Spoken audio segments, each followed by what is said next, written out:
మిత్రులారా, నిన్న ఒక వీడియో వైరల్ అవుతూ ఉన్నది. బీహార్ రాష్ట్రంలోని పాట్నా రాజధానిలో బీపీఎస్సీ టీఆర్ఈ 4th అభ్యర్థుల క్రాస్ ఓటింగ్ని తొలగించాలని చెప్పేసి నిరసన చేస్తున్న నిరసనకారులకు మద్దతుగా 6 సంవత్సరాల బాలుడు రావడం.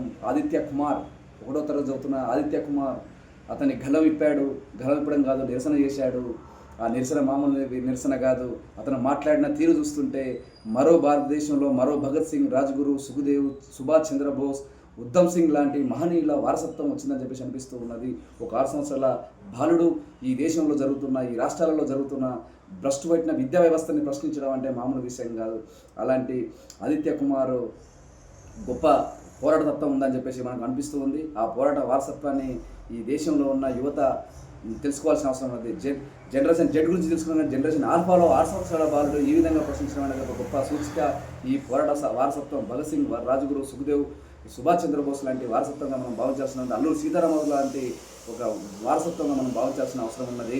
ఎందుకంటే 6 సంవత్సరాల పిల్లగాడు మాట్లాడమే రేరు. అలాంటి ఒక 6 సంవత్సరాల పిల్లగాడు ఆ విధంగా ఈ సమాజంలో జరుగుతున్న వ్యవస్థను ప్రశ్నించాడంటే మామూలు విషయం కాదు.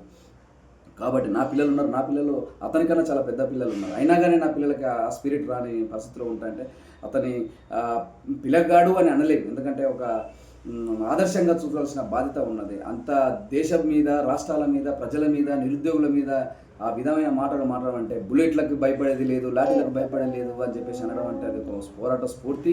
అంతేకాదు, ఇప్పుడే ఈ విధంగా లీకులు అవుతున్నాయంటే భవిష్యత్తులో నేను హైయర్ ఎడ్యుకేషన్కి వచ్చిన తర్వాత ఈ దేశం ఏమైపోద్ది అని చెప్పేసి ప్రశ్నించడం అనేది మామూలు విషయం కాదు.